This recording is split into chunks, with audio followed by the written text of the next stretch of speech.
The time is now. The time came.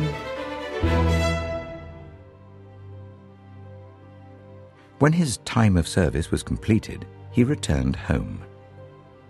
After this, his wife Elizabeth became pregnant and for 5 months remained in seclusion.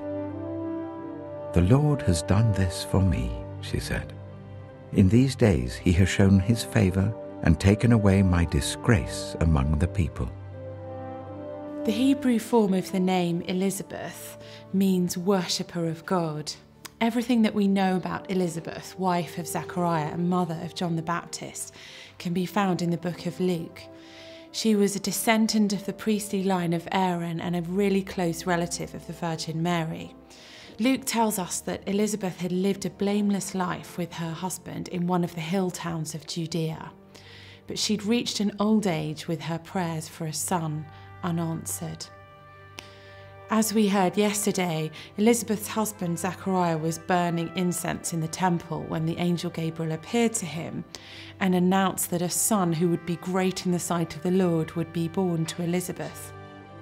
At that time, Mary got ready and hurried to a town in the hill country of Judea, where she entered Zechariah's home and greeted Elizabeth.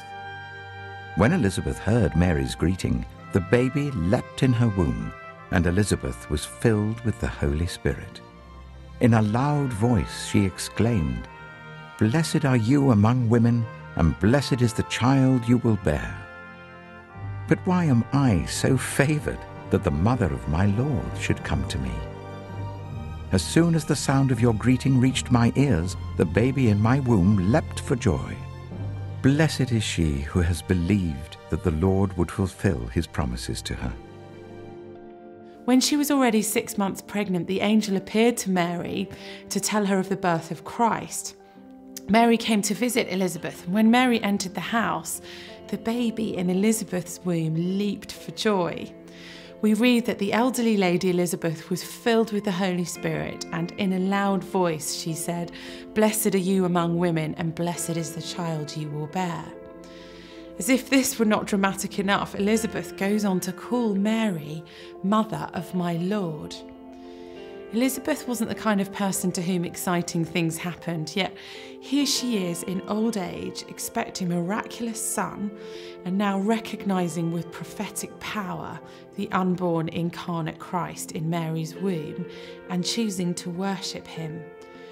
Having waited her entire life for something good to happen, she doesn't stay on the sidelines and observe.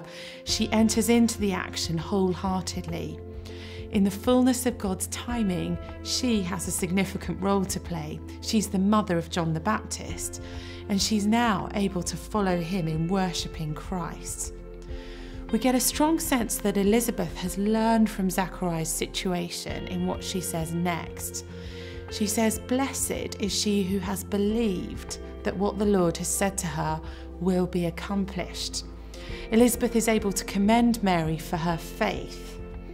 At Elizabeth's delivery, her friends and neighbours rejoice with her, and when the child is brought for circumcision, they want to call him after his father Zechariah, but Elizabeth says no, he's to be called John.